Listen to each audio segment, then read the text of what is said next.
El foro, en el momento que inicia, es una apuesta por crear un espacio de encuentro de movimientos sociales, fundamentalmente latinoamericanos, porque además inicia en América Latina, pero siempre en articulación con el resto del mundo. La idea viene un poco también inspirada por ese llamado zapatista en 1996, a reunirse toda la izquierda, los luchadores del mundo, los movimientos sociales, los inconformes con el neoliberalismo, reunirse para tener un encuentro y decidir qué hacer por la humanidad y contra el neoliberalismo, ¿no? Entonces, ese es como el punto de partida que después se retoma de otra manera en el Foro Social Mundial. Desde el principio en los foros se planteó el asunto de cómo crear una alternativa no capitalista y no solamente alternativas dentro del capitalismo.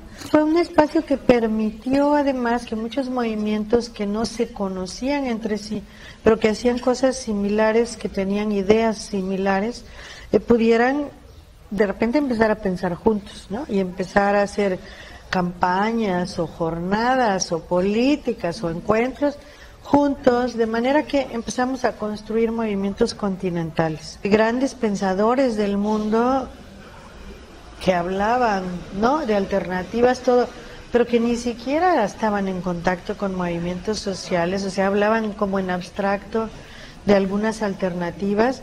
Pues empezaron a conocer a los movimientos, a rozarse con ellos, a modificar, a matizar, empezaron a entender de otra manera.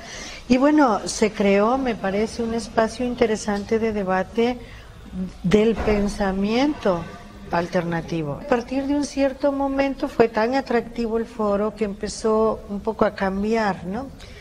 Tan atractivo, y entonces todo mundo tenía que estar ahí, porque de otra manera no tenía presencia en los debates, no tenía presencia en las prácticas de los movimientos, de las campañas.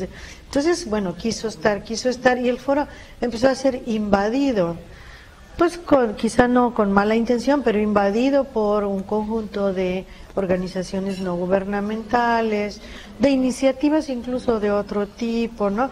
Todo cabía en el foro, y entonces, bueno, cabía también gente que trabajaba con el Banco Mundial y gente que trabajaba con organismos internacionales. Los movimientos en sí mismos empezaron a dejar de participar, en parte por el financiamiento y en parte porque sintieron que ya no era su espacio. Y ha habido, como yo diría, que una contaminación neoliberal en cierto sentido, en que los grandes paraguas de inteligibilidad de la realidad se convirtieron en fragmentitos, ¿no? Entonces, el problema, digamos, de la relación con la naturaleza empezó a convertirse en la ecología, el medio ambiente, el cambio climático, el no sé qué, y además con concepciones, digamos, muy diferentes entre sí, pero algunas muy coherentes con el sistema. Entonces empezó a haber una diferenciación ahí de planteamientos que, como el foro no toma decisiones,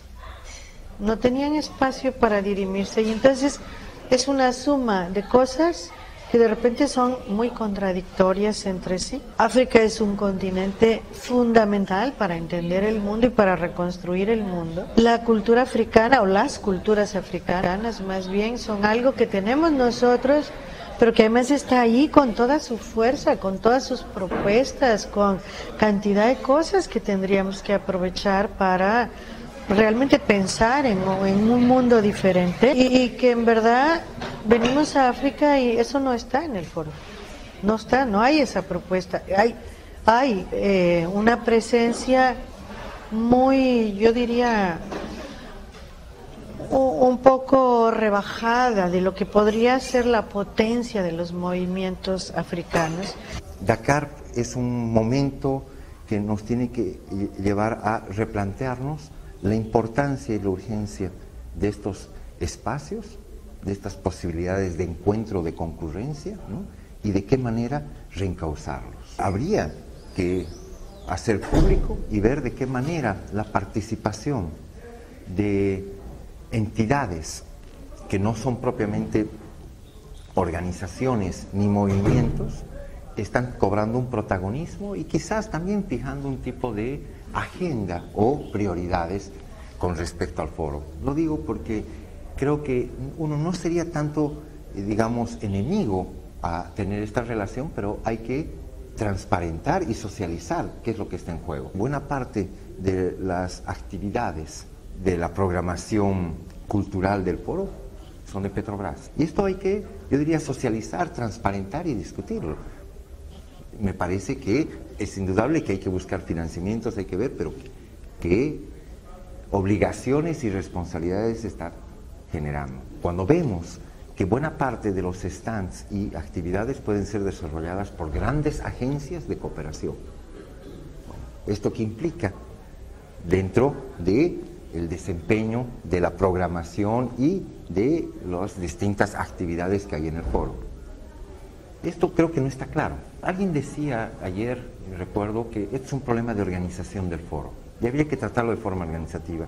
No, yo diría, no solamente es un tema organizativo, sino es un tema, otra vuelta, de objetivos del foro que deben ser resueltos de forma organizativa. Pero hay que volver a discutir cuál es el propósito. Y esto es lo que estoy diciendo, que es también una realidad que se mueve, es una realidad cambiante.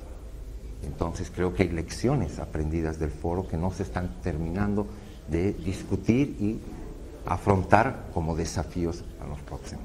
Es momento realmente de hacer una reflexión muy seria de hasta dónde esto todavía nos sirve como un espacio que nos da posibilidades. No podemos seguir teniendo foros como este que ha ocurrido en Dakar, me parece. Es un esfuerzo muy grande para tener poco impacto en términos de construcción de alternativas.